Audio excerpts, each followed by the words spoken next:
You're listening to a Mamamia podcast. Mamamia acknowledges the traditional owners of the land we have recorded this podcast on, the Gadigal people of the Eora Nation. We pay our respects to their elders, past and present, and extend that respect to all Aboriginal and Torres Strait Islander cultures. The first time Tom Tilley spoke in tongues, he was 10 years old. It was a big deal in his family and their church community because speaking in tongues meant you'd received God, and he was speaking through you. Here's a little bit of what speaking in tongues sounds like. Let every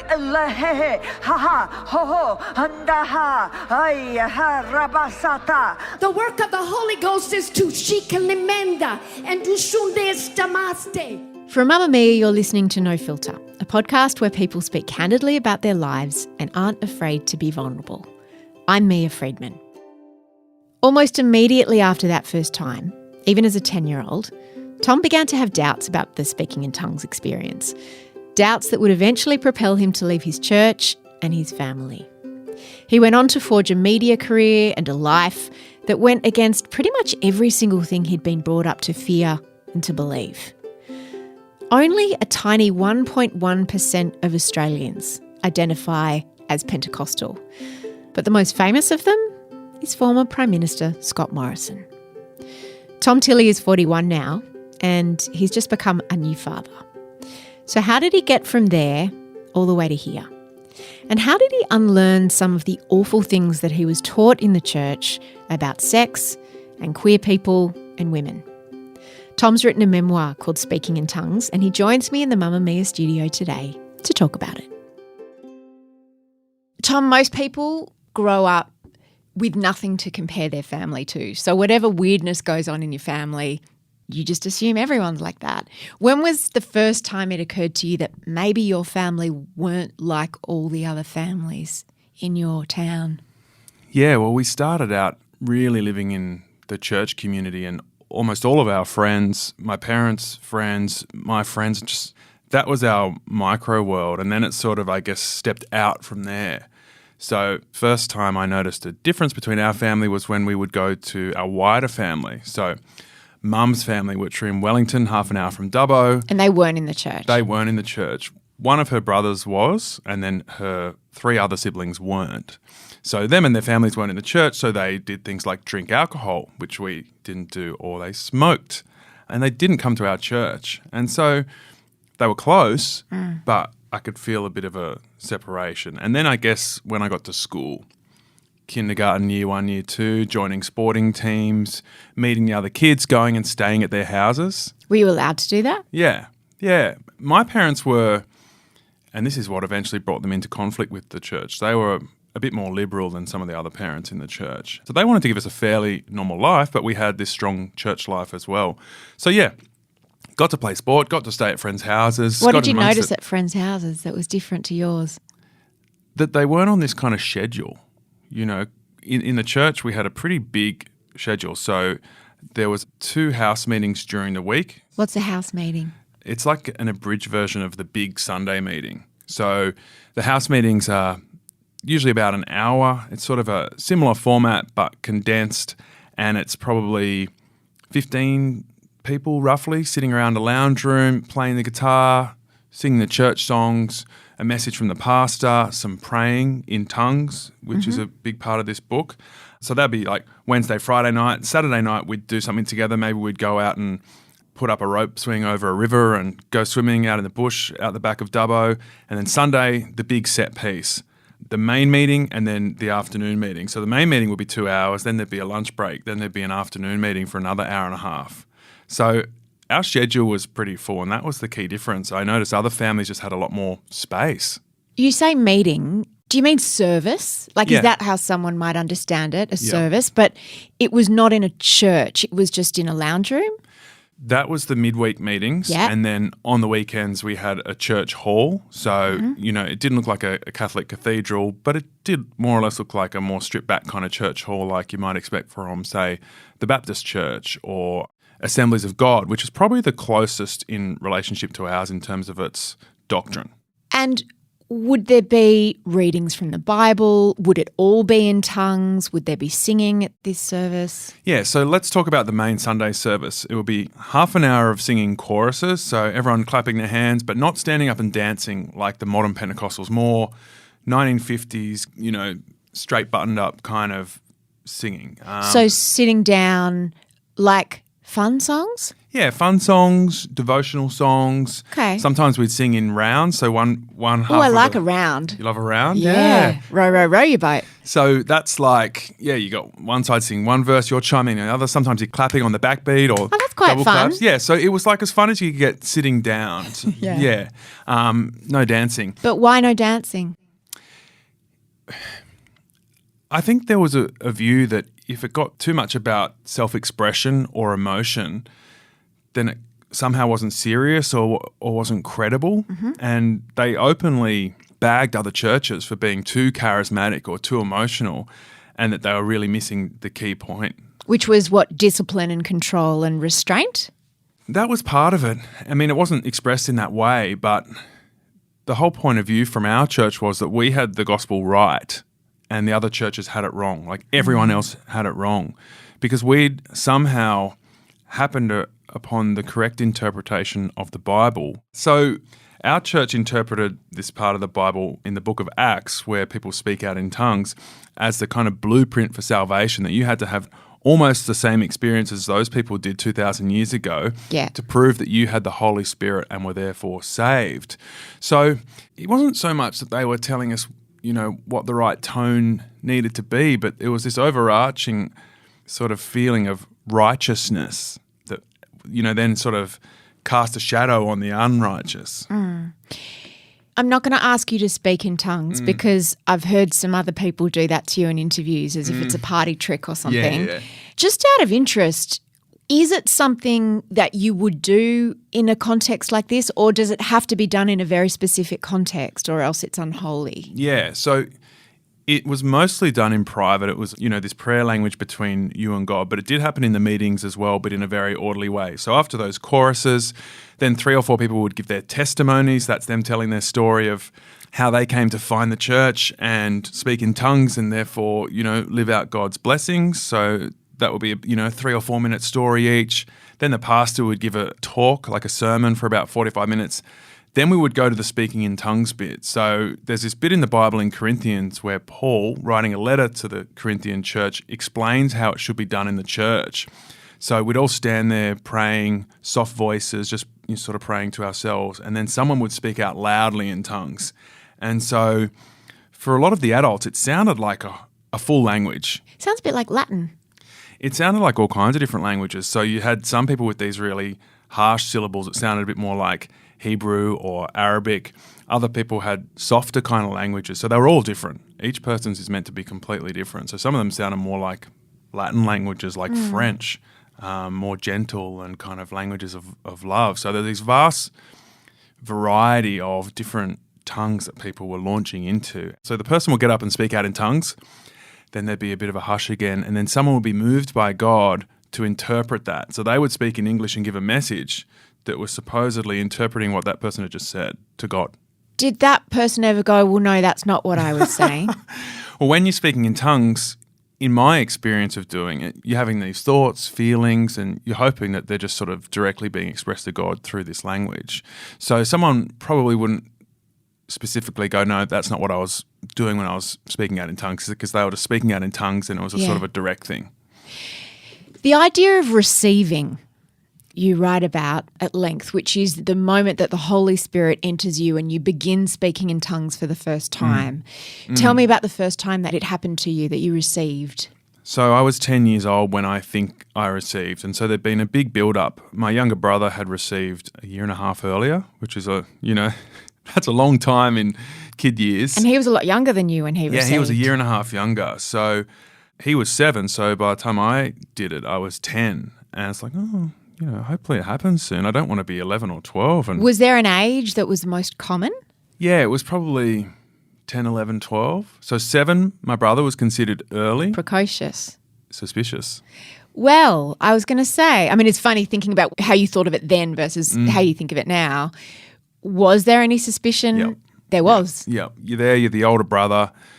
The younger brothers found a way to get the parents' attention and get their approval. Oh, yeah. The ultimate way to do that is to perform this most sacred spiritual ritual or experience. So I was a little bit skeptical right from the start. The moment it happened, we're there, on a stony riverbed in a circle, us kids praying in this seekers meeting, half an hour out of Mudgee. And so, I was watching him, seeing my dad sort of notice him, and then he spoke in tongues, and then another kid who was even younger, 5 years old, spoke in tongues.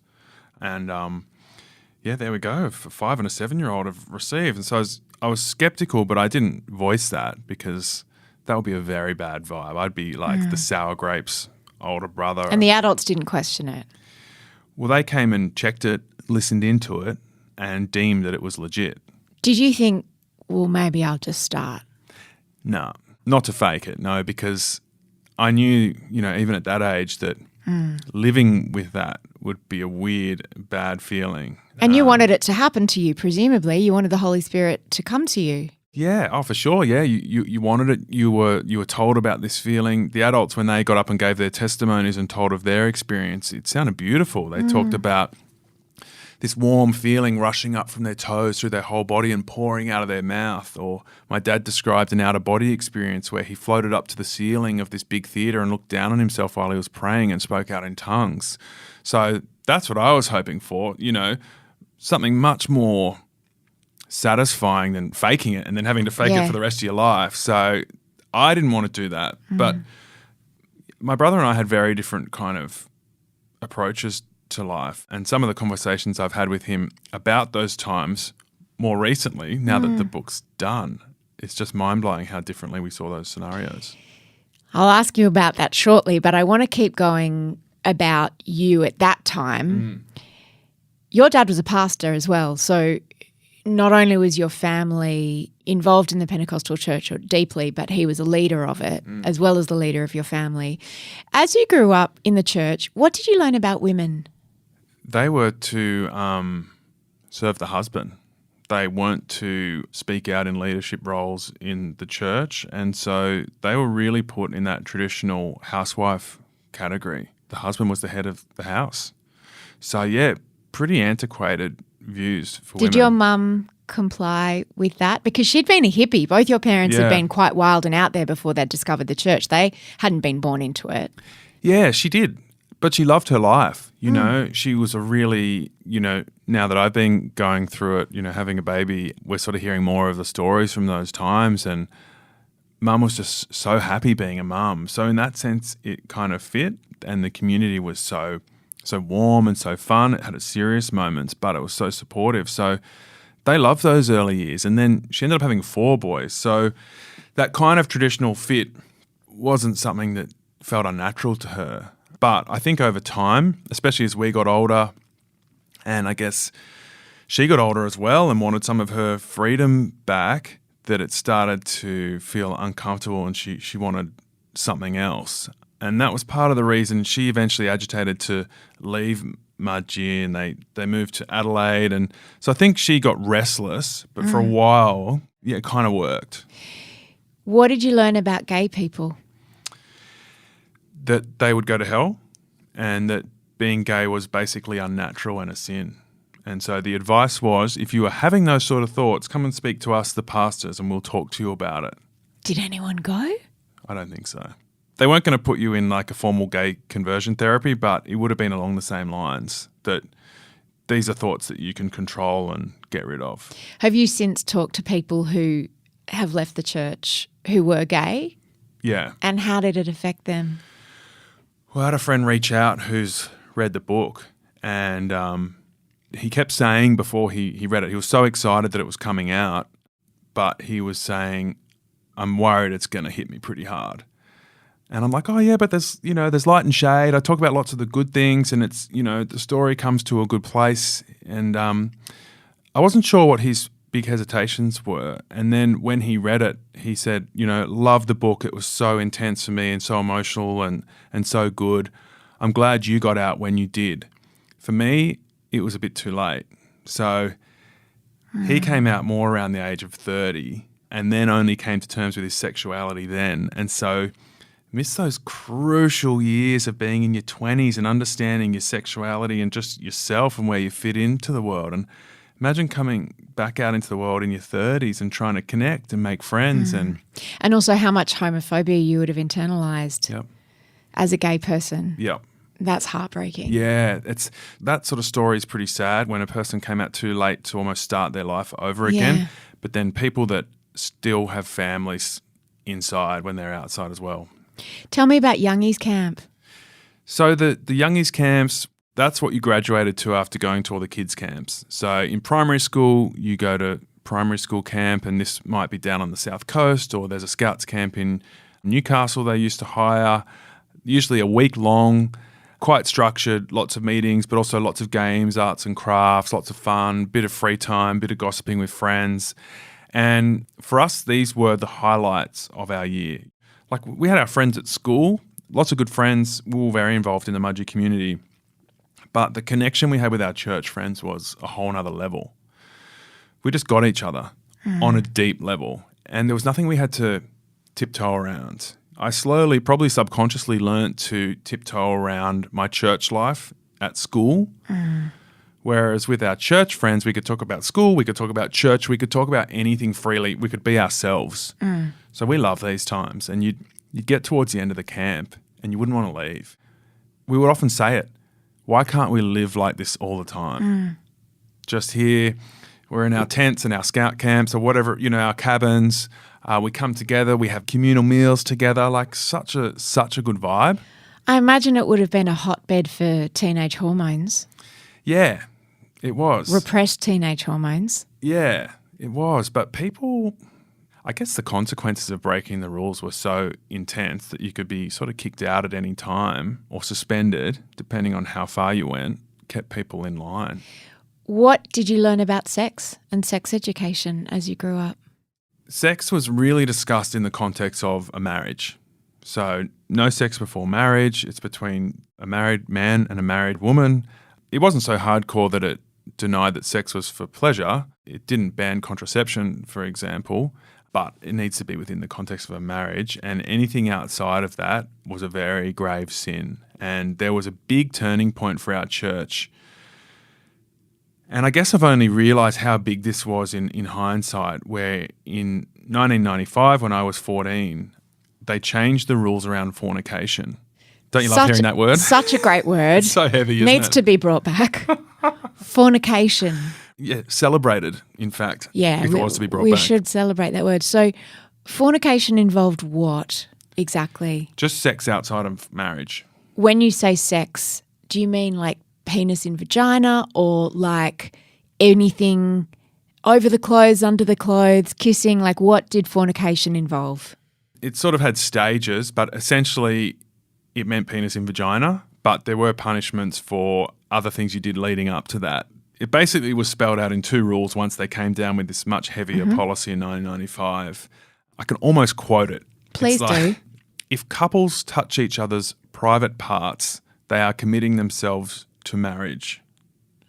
And then the heavier rule, which was so intense when they used to read it out, was couples who fornicate will be permanently banned from the church. Was there limits on the popular culture that you could consume? Because I'm imagining the songs you were listening to. I mean, you were a kid of the 90s, the TV shows, the movies, the news. I mean, Monica Lewinsky's fornicating with the president. Were you limited from that, or how did you make sense of that? There were gentle limits. So there weren't super hard and fast rules, but and it was sort of left up to the parents to determine it for each family. In our house, for example, we weren't allowed to watch Neighbours and Home and Away, but we could watch a country practice. Country Practice is probably one of the most nicely G-rated shows ever created, Wandon Valley. But Home and Away and Neighbours were, they are all about kind of teenage relationships. So a huge part of it is. Yeah. So my dad used to say, oh, that's immoral, and that's going to sort of steer you in the wrong direction. But more or less, we were pretty open to the influence of popular culture, which means we were kind of pulled in a few directions. And, you hit your teenage years at high school, it's all anyone's talking about. So what would happen at school? Because you went to a co-ed high school in Mudgee. you weren't, immune to nature Yeah. and looking around and hearing what your friends were getting up to. Yeah. So, look, I had crushes on girls at high school that I had to pull back from, and that was hard. But I also believed in what our church was saying. I liked the idea of saving myself for marriage. I was up for that. I thought that's beautiful. What did you like about it? How special it made that one person. And I also, I guess, was comparing that to the scenario where you'd been with lots of partners and I was imagining this day where you would have to come clean. You say, hey, I want to marry you, but I have to be honest, I've ... And that Fornicated a lot. Yeah, I've really been fornicating. Yeah. Big time. And I thought that would devalue the marriage. That's how I was sort of brought up to think about it. Understand. Yeah, so I was gunning for that, like, pure love. So when you were 14 and things got more strict, you weren't too stressed out about that, and your parents chose to go with the strict side. That's as right. Your church sort of broke apart. Yeah, so the church split in half over that rule because one half stood up to the head pastor, Lloyd Longfield, and said, that's a step too far. What if it happens to our children? What if they fornicate? And we have to kick them out Right. forever. Yeah. And there's no way back in. No way back in. My dad chose loyalty over policy. He stuck with the original leader and also some of the personalities that stuck with the leader. And at the time, it occurred to me that he was taking the tougher route and this might undo us at some point in the future. But yeah, I was still like, plan A was to save myself for marriage. So, and there were lots of moments in the church where you're like, oh, well, this and this could happen, but I'm planning to be a devout follower of Christ and follow the rules of the church, to have a full life, a beautiful marriage one day, to be a positive contributing member to this church. You'd begun speaking in tongues at 10. It happened to you when you were in a cabin on the South Coast by yourself. How did it happen? Well, yeah, I was praying, and in the cabin it was before all us kids went to sleep. So we're sort of dotted around this cabin, we're praying, and in the months leading up to that, I'd had this kind of feeling when I was praying, like there was this kind of warmth in my chest that seemed to correspond with some of the stories I'd heard from other people's experiences. So I'm like, oh, I think it might be coming soon. And then I felt this change in my tongue. I'm repeating these syllables. We basically were told to repeat hallelujah, hallelujah, hallelujah, and that would sort of form The and gateway. then evolve into something that was God-given. And so I felt like there was a distinct change in my tongue where it sort of loosened up and became free, and it was still just sort of repeating this one syllable, the la la la sound, but it felt like a distinct change, and I also paired it up with this sense of almost excitement or warmth in my chest, and that felt like the moment. And then whenever I went to pray, I would go straight into this pattern with this syllable and start repeating it, and it felt like it was something special. So yeah, I thought that was my moment. I thought, well, look, it wasn't the big dramatic moment that my parents and other people had talked about, but I think something happened there, and I think there was almost an expectation that as a younger kid it wouldn't be as dramatic as it was for the adults because they were having much bigger life transformations to come to God. Did you feel relieved? A little bit, but that relief was sort of balanced out by my concerns that it wasn't real. Which you had almost straight away. Yeah. So you didn't even get to enjoy that. There was never any real clarity, ever. And so I thought I'd received. I obviously want to, because this is a requirement for membership of this community and, your ticket to heaven. Did anyone ever not receive and get kicked out? Well, funnily enough, before you got kicked out, you would receive. Well, or you wouldn't get kicked out, but you would drift away because you would Yeah. feel like an outsider. Yeah. So that happened. Yeah. There was a kid in our church. He played ball. He came to the Seekers meetings. He tried and he tried and he tried. It didn't happen. And eventually we just sort of didn't see him anymore, So you needed it to happen. So yeah, I wanted it to happen. I thought it happened. I get my dad to confirm it. He's like, yes. And I said, but it's not like yours and mum's. And he's like, that's okay. It can evolve. Which is a funny statement when it's supposed to be a sort of a Divine gift. yeah. Like, is it something we're learning or are we developing it? Isn't this God's thing? So But yeah, you couldn't ask that question. I didn't push the point. There were lots of questions you couldn't ask. It got awkward. And then when I went to my first prayer meeting, at this stage we had these 1 hour prayer sessions on Friday nights. It seemed like they went forever. You're there as a kid when you're seeking for the Holy Spirit, looking at your swatch, going, Are we there yet? glow in the dark hands, coming around and around. And I heard my brother praying in this meeting. I'm like, oh, it's so annoying. It sounds so fake. And I started getting really frustrated because I'm like, if his is fake, maybe mine's fake. And I'm like, what if other people are faking it here? What if we're all faking it? And my mind started to spiral into this dark place. I'm like, I'm tensing up. And I ended up kind of literally seething. And my dad stopped the prayer meeting. He goes, is everyone okay? Is someone crying? And I just stopped, went silent, kept my head down. And like, all right. And the room goes back into prayer. And I just sort of try and calm down. But that was the moment where the doubt started to really sort of twist in my stomach. And so then I went on this journey for years of occasionally having these doubts, but wanting to believe and just not wanting to. The doubts were so uncomfortable given the ramifications if they were true. So I would try and push them out to the edge of my mind. And that might happen for years. I might not think about it for ages. It was kind of like intrusive thoughts. Then I might be thinking about it for a week solid, and it often depended what was going on, you know. If it was breezy and fun, then you wouldn't be thinking about it. But if church got hard or too onerous, you're like, what are we doing this for? Could you ever say that to your brothers or your mates in the church? I didn't voice this doubt for 10 years. From the age of 10 to the age of 20. Yeah, and it wasn't until I left, you know, in Mudgee I had this almost like a double life. The busy church life, bit of the internal doubt, sometimes coming to the surface, sometimes dropping away.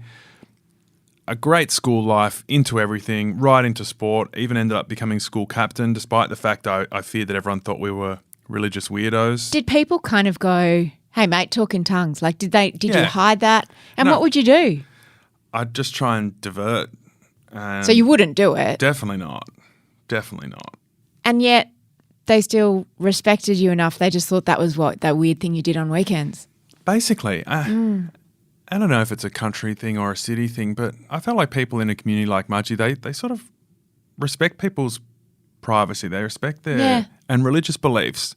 It was sort of don't talk about politics and religion, you know, at the pub kind of culture. And people seemed to be fine with it. I was always worried that I would be really sort of branded a weirdo, an outsider. That was the fear I lived with, mostly on a subconscious level. And so I wanted to be liked. I didn't want to be out on the fringes. I loved my school friends and wanted to be a part of everything, and I was. So I walked around with that fear, but apart from those few moments where people, you know, threw a few curly questions and there was a little bit of cynicism, maybe like a tiny bit of sniggering or the odd label like Bible basher, they were great and we had a great connection. But if you were going to be saved because you'd received and only your church had it right, how did you view your mates at school, your grandparents, all the people that you knew and loved who weren't part of the church? Did you try to convert them or did you just accept that they were going to hell and that was sad? Well, in theory, they were all going to hell. That's what we were told. But I don't think I ever truly believed it. So it's this sort of difference of academically, our literal interpretation of the Bible says that they won't be there with us when we rise up to meet God in the sky. But I wasn't walking around looking down on them. I mean, that's what we heard in the meetings. Weren't you worried for them? Wasn't it like, oh, it'd be great if you came with us? I think I was so embarrassed about it. I never wanted to take that to somebody. I don't think I had enough conviction about it. So you didn't proselytise? Not really. To your friends? I took a few friends along to the meeting, like 2 or 3. I sort of wanted them to see it. Like I secretly would have loved for them to have joined the church because it would have given what I was doing more credibility. I would have felt better about it. I would have had more friends there from school. It wouldn't have seemed so weird.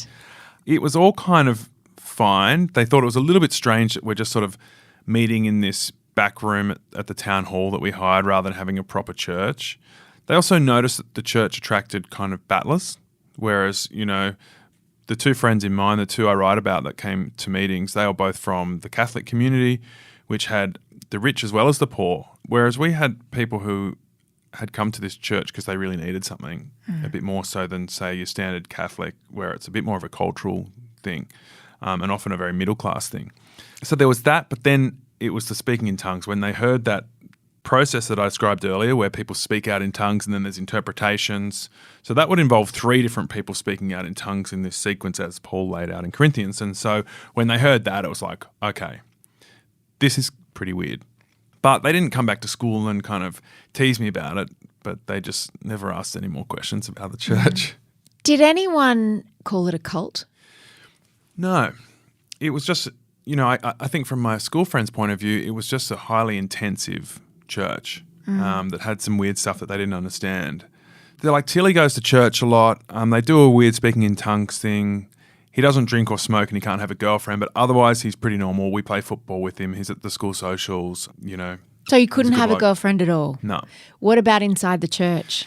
You couldn't be in a relationship till you were 17 and the person had to be in the church. So this was the other great thing about the children's camps. Youngies. You're saying, all right, who's around? Totally. Oh, there's a babe from the Gosford Assembly or, from Wollongong or wherever. And so, yeah, when I was about 15, I had a really strong church crush. It wasn't my first, but this was the first time it went to another level. And by another level, I meant letter writing. So it's very Jane Austen kind of vibes. Hectic. That's beautiful, though. Yeah, you have a crush on this girl. You're too shy to talk to her. Then you get back a week later and there's a letter coming in and your mum's putting it on the kitchen table going, there's a letter here for you, Tom. Oh, God. It's mortifying. Could you kiss? No. You weren't allowed to have a relationship which involved kissing until 17 and you had to ask the pastor's permission. I think you're blushing now. Sorry, you had to ask the pastor's permission. To start a relationship. And wasn't your dad the pastor? Yeah. Oh, God. So, this gets worse. Yeah. Oh, it's a spiral of shame. It is. So, yeah, at 17, I ended up in this letter correspondence with this babe from Melbourne in the church. And, we meet up and we have our first kiss. And then, well, I guess we're going to be going official was the terminology. And to go official, we need to get the clearance of the pastor, which was my dad. So, hey, Dad, I think I want to start going out with Kate. You're my pastor. And we looked at each other and acknowledged the sort of ridiculousness of the situation. Yeah. You're a good boy, Tom, of course. Did he counsel you about what not to do? Was there an expectation that you would then marry this girl? Or it was understood that you could have... Yeah, well, that all plays out in explosive fashion 3 years later. But Dad didn't counsel us. Dad was more liberal than the average pastor, and he knew well and truly that we'd had the rules beaten into us at the youngies camps. So on Saturday afternoon, so the youngies was the age from sort of 15, 16 into your 20s and 30s. So we'd all get together at these camps. And it became a regular thing after the split where we had the more intense fornication policy that we would, on Saturday afternoons, get sat down. They'd take one, pass it on, hand out this A4 flyer full of all the rules, and we'd get them drummed into us. The fornication rules. All these different rules, from haircuts to T-shirts to... T-shirts, there were T-shirt rules? Well, yeah, no rebellious T-shirts and worldly haircuts. It's a funny word, isn't it? Because worldly is a compliment, but in your world, it was not a compliment. Yeah. It was about non-believers or people not of the church. Is that right? Yeah, and carnal urges, and satisfying your own whims as a human rather than satisfying God's. So worldly was bad, the ways of the world. And what was a worldly haircut? Well, at this stage in the 90s, the strongest look getting around for guys was the undercut. So, shaved up really high, long fringes hanging over. And the guy reading out the rules was this old guy called Pastor Ian McGregor. And he had this very practical haircut. He was an electrical engineer. He would grow relatively short on top and then grow it longer over the ears to protect his ears from the sun. So it's almost like an overcut. And there he was. It's a reverse mullet. Yeah. So you kissed, but you couldn't do anything else. But you were still 17, both of you. Yeah. And, you were made of flesh and blood. How did you deal with that? I mean, blue balls, you write about that. Yeah. Give a fairly graphic description of blue balls in the book. But then can't you just go and sort yourself out? Could you do that? What about masturbation? Yeah. The thinking on masturbation was that if it became an obsession, it was a problem, but it wasn't sort of banned outright, which I think is probably what most people think about masturbation. Have they met any teenage boys? Well, they had, but they Who weren't allowed to fool around, my God. Yeah. So, yeah. My first girlfriend was really conservative. She really bought into the church rules. So, because of that, we never really pushed the limit. Yeah. And so I ended up traveling overseas, and this is where kind of my world explodes. And part of that trip, I end up traveling with this Dutch girl. And essentially, you know, I drew up all these weird boundaries of what was right and what was wrong, or what was breaking the church rules and what wasn't, or what was being unfaithful in my relationship. And, you know, essentially I was getting too close. I was unfaithful to my first girlfriend in the church because we traveled together and shared a bed together, but didn't kiss. And that's where I drew this weird And certainly didn't have demarcation. sex because you were still a virgin. Exactly, yeah, for another few years, But sadly. you did smoke and try alcohol on that trip. Yeah. So this was with obviously not church friends. This was after you left high school, you came and moved into the city to go to uni. You were meeting different people. You went to Europe with these non-church friends and your eyes were opened. Yeah. So in my uni years, I had to join the Sydney Assembly. So I came down to Macquarie Uni and I felt lonely for the first time. I wasn't in the big family anymore. Yeah. And in Mudgee, I had my dad as the pastor and he gave me a fair bit of leeway, but the Sydney church had strict rules. The Pastor Ian, was very black and white about the rules and how much involvement we needed to have in the church. So that's where I started to run into big trouble with the church. But just before finishing uni and starting my first full-time job, I got a break and I also won some money in an essay competition at uni. Suddenly got this money. I was like, I think I'm meant to travel. So this trip to Europe, I go on my own. Never felt so low or lonely as sort of just arriving in LA and not knowing what to do. But then having to meet people and then these amazing adventures unfold. The classic kind of backpacker story, and end up driving through Europe with these Spanish ravers who squat in London but are going home to see their family, take me with them, just staying on people's couches in Paris and the Pyrenees, and it's just wild. I'm just like, I like this. What were you thinking about your faith at that time? Like, did you feel conflicted? Did you feel guilty? Yeah, I felt a bit conflicted. And I had this moment of realization where I was like, I don't know anyone here. I can't actually do anything. It's just the only thing I have to answer to is my own conscience. So I'd grown up thinking that God was always above me, watching me. So I sort of changed my thinking on that trip and I thought, all right, if I can answer to myself and to God, I'm going to feel okay.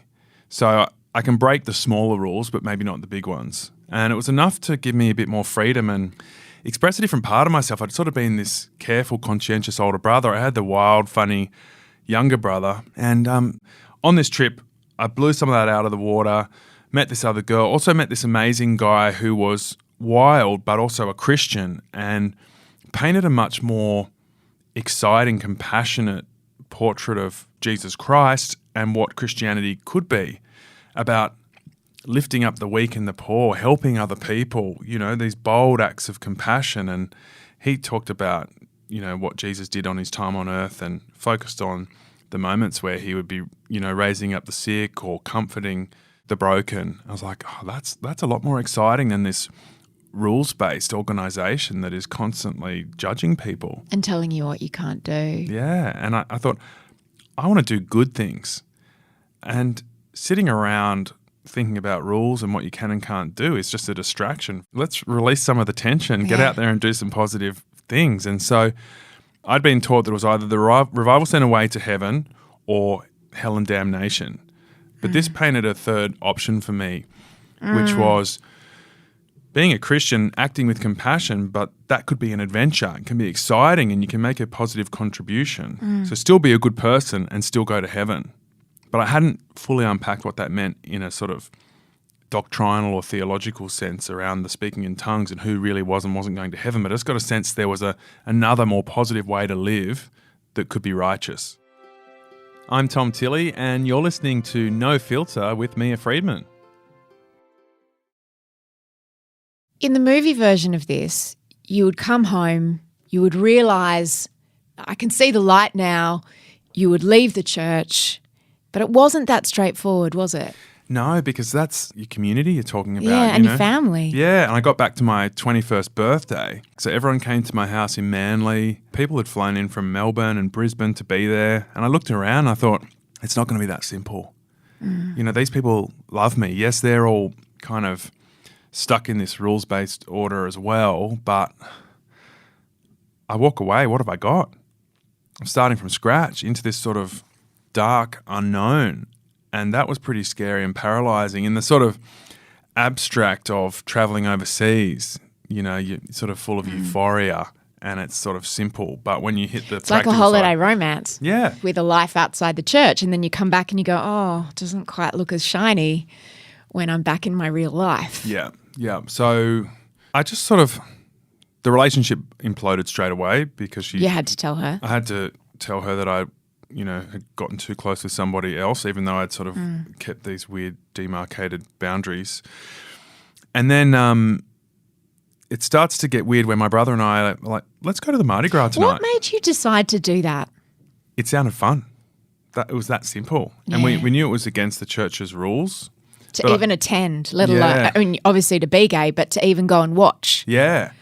But I'd just been, in street parties in Barcelona and experienced what that big, wild public life can be. And I was like, wow, that's been happening here in Australia the whole time. I just haven't been looking for it, or allowed to go. What did you think when you went? It was great. We hit Hyde Park. There's just people everywhere. They're swimming in the pool of remembrance. My brother starts just pashing a random. Then it starts raining and there's a drumming circle in Taylor Square. The riot police come in with their horses. They're pushing people around and we're just like, this is awesome. Hands in the air, dancing away. We're meeting people. I'm like, this is how I want to live and it's here in Australia. I don't have to go overseas for it. Did you question not just the fact that you were not able to attend, but the fact that all these people were supposedly going to hell? Yeah. I mean, that's just crazy to think about.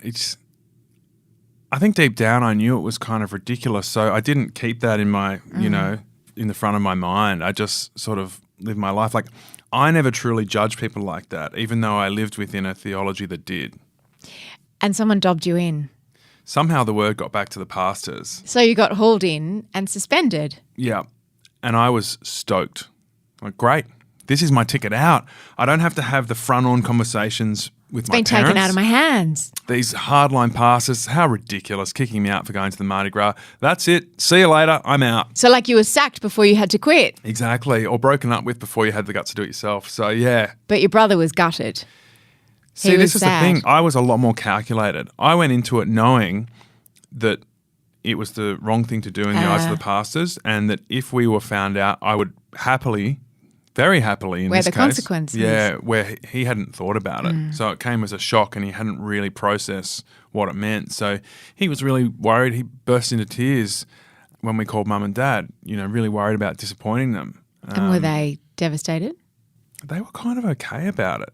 It was a strange series of events looking back. And so I was gone. And so we started having a good time. We started feeling a lot more free and easy about meeting people and doing things and being ourselves and making plans and not feeling locked in or embarrassed by, we can't come this Sunday because we have like 6 hours of church meetings. And so we started having a lot of fun. And then they drew Sam back in and I said, no, I'm not coming back. But then this intense moment that I now realise was manipulation occurred where these organisations, there's always people that are more intense than others who really want to take it to the extreme. And so there was this one guy who took it upon himself to really try and rein my brother Sam and I in. And so he'd been sort of talking to us for a year or so, knowing that we were, unhappy with certain elements of the church. You were drifting. He could feel it, he could sense it. And he goes, but you guys, you can be part of the positive change. You can be leaders here. And have you given it 100%? Yeah, so he goes, I want to meet up and talk with you. I was like, no, I don't want to meet up with you. Like, I'm done with this. I'm out. He goes, oh, you're not closing off, are you? And my whole philosophy was about opening up. So he'd kind of pegged me on that. I didn't want to close off. Yeah. I wanted to take things on their merits. So if he had something to say that was of merit, I would hear it. And he weaponised that. He did, yeah. So we meet up in Martin Place and I can now see it in a very structured way. At the time I couldn't. This was linear moment by moment. But he mounted up the costs of walking away and then tested whether it was worth it, basically. So you know how much this is going to hurt people. You know how much the opportunity cost is you could be a great leader for this. All this is just going to be shattered if you walk away. And you've never given it 100%. I was like, what? I've given my whole life to this thing. What are you talking about? He goes, but have you given it 100%? And the technicality of that, it's a false binary. There's no giving it 100% because there's moments you take for yourself. There's moments where you're selfish. So no one could have answered yes to that question. No. But I got stuck on the logic. So, well, if I can't honestly say I've given it 100%, how can I throw all of this away and hurt so many people? And he sort of cornered me. Got you back in. And I still wanted to have a powerful spiritual experience. When I'd been traveling, I thought, I imagined myself like following this compassionate path of Christ, traveling, say, in South America and being in the jungle and having this huge moment of revelation. When I was sitting there in Martin Place, I thought, maybe that's just ludicrous. Like, maybe it could happen right here. Maybe I need to actually go against my own will. I need to give of myself and surrender my ego. And maybe it's this mundane moment sitting here on the steps in Martin Place. So I still had this really open mind to this big spiritual intervention. I held out that hope. Quite romantic in a way. I hadn't let go of that. Yeah, well, you'd been conditioned to believe that was the ultimate. Yeah. So you doubled down. Yeah, so I came back in and I tried to give everything. I tried to bring friends to the church. I did all this stuff. I tried to bring this girl from Europe, Anna, to the church. Then she came out to visit. Wasn't allowed to stay in my house, but did. And then that's when it blew up a second time with the church. And they kicked me out of my own share house. And the first time I left after the Mardi Gras, was happy days. This time, it kicked me in the guts. And I felt completely lost. And I've never felt stress, dislocation, and anxiety like I did at that time. What did you do? Well, I had to find somewhere to stay in my own city. How could they kick you out of your own share house? It was a share house with all guys from the church. And even though I'd set it up, they literally said, we can't kick you out, but if you don't leave, we can tell the other guys they have to leave. And I'm like, all right, I'm not going to screw up their lives. Yeah. They're innocent bystanders. They've already, copped How enough. old were you at this stage? 21. Were you still a virgin? Yeah. I know that's a technicality, but Yeah. I don't mean to focus on it. But Yeah, I'm still playing by all the rules. yeah, exactly. Yeah. And still, it wasn't enough. Yeah. Okay, so how did you finally get away? Basically, I had to just slowly work myself out of that darkness and build my own confidence back and work out what I truly believed in. And that took 2 years. And that was just the first part of it. That's just like getting back to zero of working out what I want and where I want to go, let alone starting the journey of the life I want to lead. But in those 2 years, were you trying to, like after you got kicked out of the share house, were you trying to get back in, or were you just like, I'm going to press pause on this? Like, which life did you leave? The church life or the worldly life? Yeah, I had a bit of a pause in the sense that my first job was with Deutsche Bank. I was in an investment bank. And so I had this graduate training in London. It was pretty awesome, really. But I was hurting so much that I couldn't embrace it properly. I had this physical pain in my heart. And because of the way I'd been conditioned to think, I thought that it was because I needed to make the right decision to get back on the right, almost like path of destiny, and that would release my heart from this pain, which is crazy looking back. But you're there, everything's gone to chaos. You've got this pain. You're like, I need to do the right thing. So I'm trying to work out what that is. Is it sort of ditching this girl from the Netherlands? Is it going all out with the church? Is it actually never going home and just starting a whole new life here in London? Or, and then this is the path I ended up deciding on, do I find another church that isn't as ridiculous, And so that's the course of action I take. I decide not to go back to the revival centre. I go check out a church in London, and then I come back to Sydney and I go to Christian City Church on the northern beaches of Sydney. Check that out. That's where you see the hands in the air, the people falling over in the spirit, very emotive, charismatic, Hillsong style of worship. Check that out. Have a few issues with that and a few other churches, and eventually find what I believe is a really good Christian church. And strangely enough, it was part of the Anglican Church, from where I'd come from, a very vanilla brand of Christianity, but that was the Christianity in its simplest form, which was like, it's not about speaking in tongues. And there's amazing moments of revelation in that journey about what the Revival Centre had got wrong. And I realised there were all these bizarre conspiracy theories that were part of our beliefs that all these other Christians didn't believe. And I said to this guy, so if being saved is just about believing in Christ, does that mean all the other churches are right too? Like, can your church be right and you're connected to all these other Christians and you're all part of this same community? He's like, yeah, we do stuff with the other churches. That must have been a big moment for you. Yeah, and I said, so how many churches do you know that believe that you have to speak in tongues to be saved like my church? He goes, I don't really know of any others. And I just realised we were in this bizarre sect, a real outlier in the Christian community. How do you unlearn all the things that you learned? Like, I imagine the first time you had sex before marriage, assuming that you did have it before marriage. In all seriousness, how did you get God out of the room in that moment? Well, I really took my time with it to work it all out, and I needed to know where I stood in order to do that without having a crisis of confidence. Yeah. So after going through all these churches and finding one that I felt was a good church, I actually realised that when you boil down all the ridiculous stuff around speaking in tongues and all the stuff we'd grown up with, that it really was just about believing in Jesus. He's the Son of God, the crucifixion, resurrection, all of that. Repent for your sins, believe in him, and you're a Christian. I was like, oh, look, if it's really that simple, I don't know if I believe in it. I don't. I just don't. I don't believe in the creation story. I don't believe, in that sort of literal interpretation that he was the Son of God on the earth and that he was crucified and went up to heaven. I just can't buy it. And it's like, wow, that means I'm not a Christian. And I checked myself internally because I was used to these kind of doubt and shame spirals when I, would have these thoughts. I was like, I'm not feeling that dissonance with this. This feels simple. It feels settled. I don't feel tension with this idea. I feel calm and clear about it. So I'd actually completely sorted out what I believed in. And I walked out of that church in Manly knowing I wasn't a Christian and I'd never truly believed it.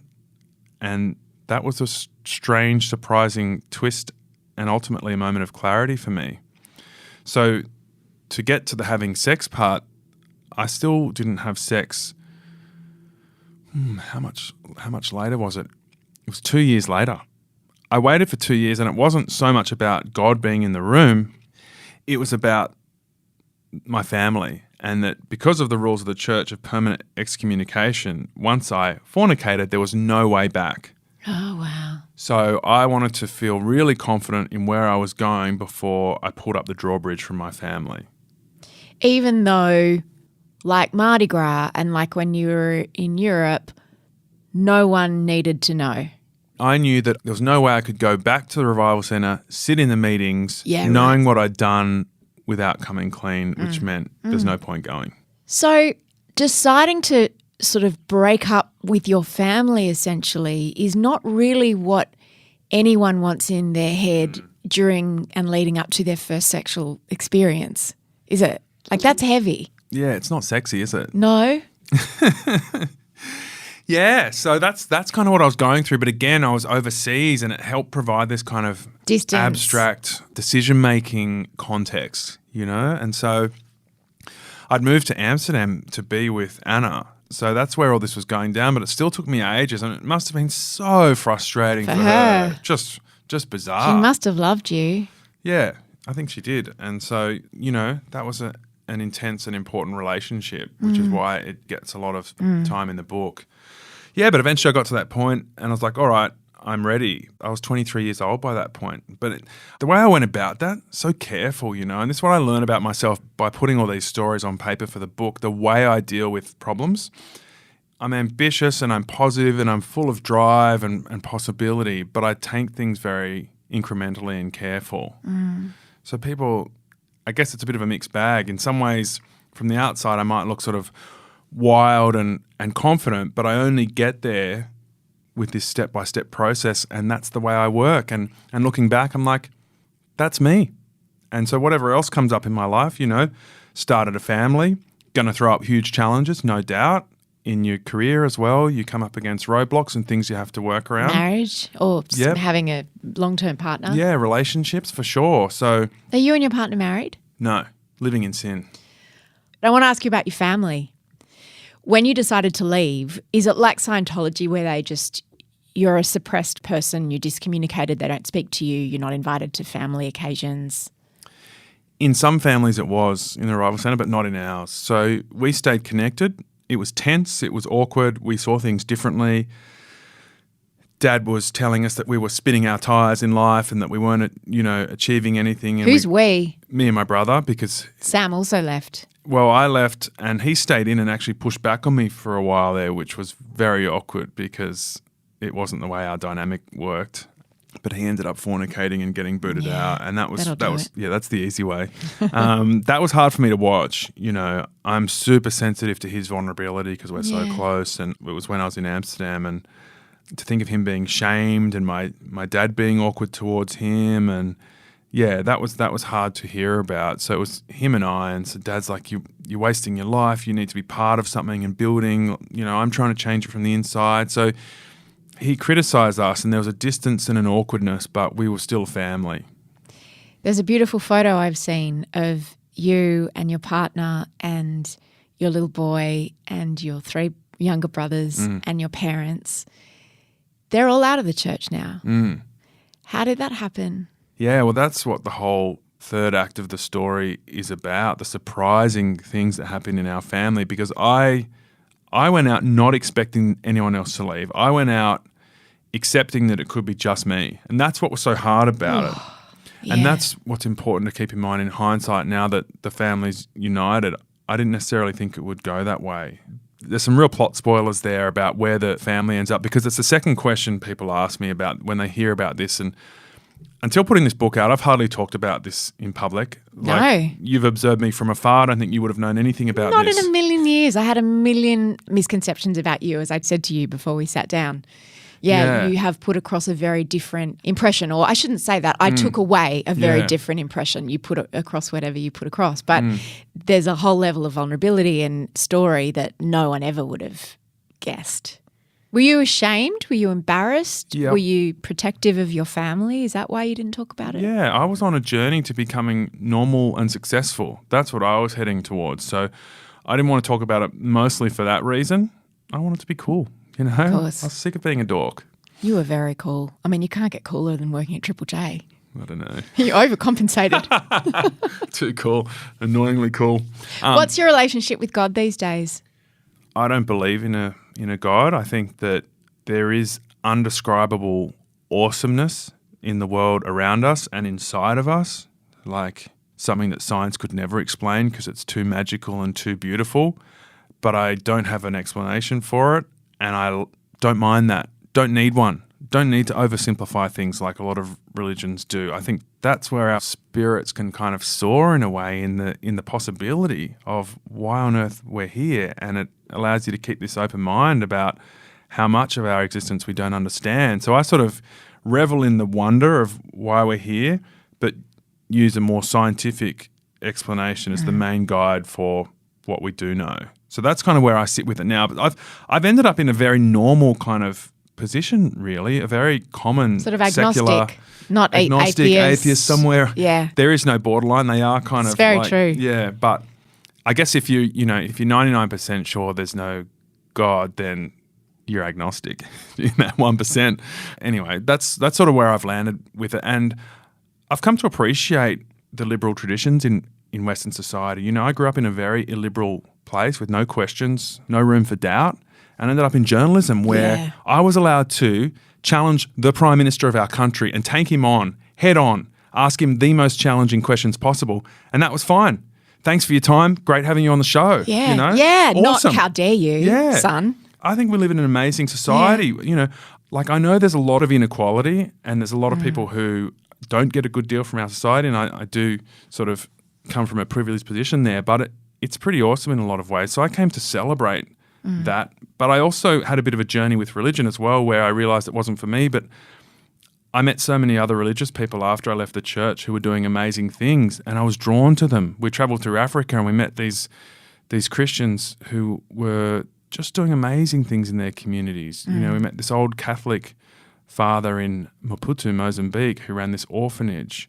You know, we met these Muslim guys on Zanzibar who were running a charity and a tourism operation to fund the charity, and were just the warmest, most beautiful people, and we really connected with them. And I had to ask myself, why am I hanging out with all these religious people? Yeah, there must be something familiar for you. There was familiarity, Yeah. but I think what we loved about them, as opposed to sort of the backpacker trail, was that they were connected to their communities. Yeah. And it was their faith-inspired works that were deeply engaging. And that's the best of religion, isn't it? That's the best. Not the rules and the lack of fornication, but the community. Totally.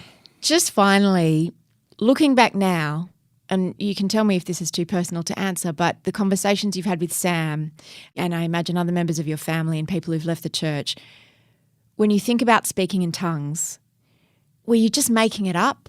Yeah, I think not making it up. I can't find the right words because I don't mean that. But letting myself go so that something would happen within that zone.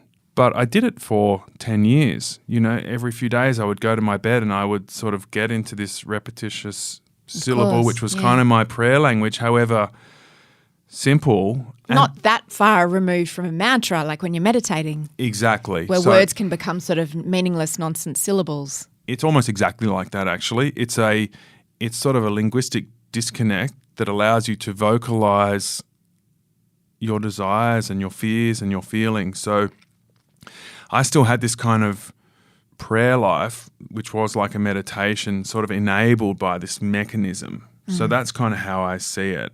But I don't rule out it being so much more for someone else. So, you know, we've got about 250,000 Pentecostals in our society here in Australia. Lots of them speak in tongues. Scott Morrison doesn't, apparently, but lots of them do. And I think for some of those people, it can be very real and much more complex and meaningful than what I experienced. So I don't think it's real, but I give those people the space for this to be real for them. You know, I don't want to judge their experience, but that's how I see it. Sitting in the studio with Tom was almost a bit of a surreal experience because if his voice is familiar to you, it might be because you used to listen to him on Hack, on Triple J. So what we did after we finished the interview was that I had a copy of Tom's book and I asked him to read the prologue and the first chapter. And we've turned that into a special bonus episode for Mamamia subscribers. You can subscribe. Maybe you are already. Hope you are. If you are, thank you. There's a link in the show notes. It costs as little as $5.75 a month. It's less than a burger, less than a glass of wine a month. I would love it if you became a subscriber, and hearing him read the prologue and the first chapter of the book is quite something. So, link in the show notes. This episode of No Filter was produced by Gia Moylan and the executive producer is Liz Ratliff.